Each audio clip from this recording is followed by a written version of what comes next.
Hi everyone, Congressman Moore here. Today is an important vote and I wanted to take a minute and just share, I think, 3 big pieces of context with you all. So thanks for chiming in and always being willing to follow our newsletter and being up to speed. The first part is when I came into this role, I made a commitment that I would be a part of reversing debt culture.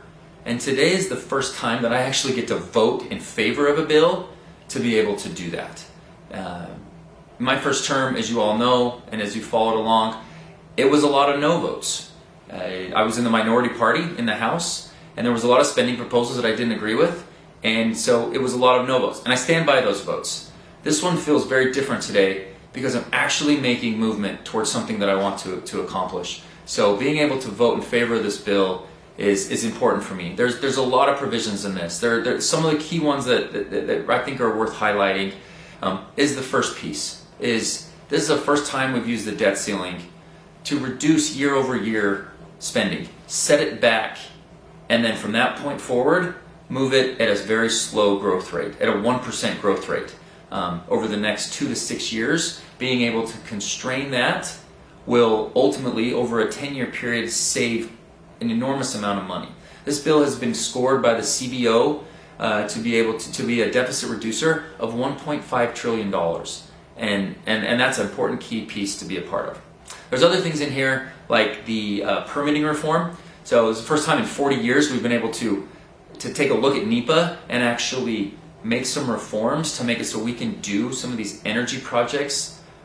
We can streamline them, we can make them more affordable. Energy costs have been crippling to our entire economy over the last 2 to 3 years, and this is a huge opportunity for us to be able to move past that. Another thing I'm really excited about, it's a little wonky, but it's called administrative pay-as-you-go. So the administration is going to put in any type of program, they have to find an area of which to cut. This is the first time it's been put into statutory law, and it's a big movement forward with respect to being able to rein in government spending and putting some checks and balances and making it so it's not so easy just to implement a program that's going to cost money. We're starting student loan repayments going back. That's going to be $5 billion a month. And a couple of the key things that will go into the SNAP and TANF program is to make sure that we're focusing on the dignity of work, all while doing 2 really important things: continuing to support our veterans and military, and avoiding debt and avoiding a default. That's something that also has to be emphasized. Our debt ceiling had come due, and this is a chance for us to, as former Speaker Newt Gingrich always said, and he's been very involved in this, a responsible debt ceiling increase, and finding ways to use our very, very slim majority of only 5 seats to conduct a responsible debt ceiling increase. And that's another key piece that I wanted to share, is there is a political reality here. We are the House. We have 5-seat majority. It's a Democrat-controlled Senate, and it's a Democrat-controlled White House. So the Republicans passed a bill called Limit, Save, Grow about maybe a month ago. I love that bill. I wish we would be able to enact that bill. That would never be signed by President Biden, and it would never be moved by Senator Schumer. But we took that framework, and we stood our ground, and we got several provisions that are really in the right direction.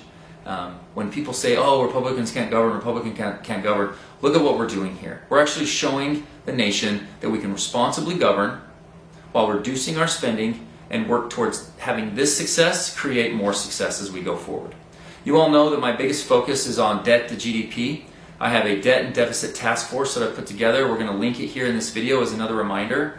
That talks about the big picture and the realities of our entire debt situation. We're dealing with some of it right now, as much as we possibly could have.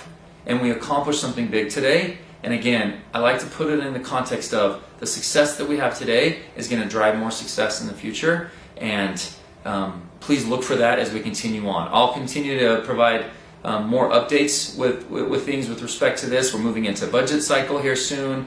And then there'll be a lot more that comes from this.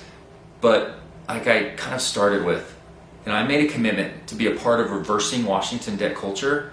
And today's the first time that I actually get to vote in favor of something that's going to drive good outcomes going forward. And I look forward to it. And thank you for chiming in.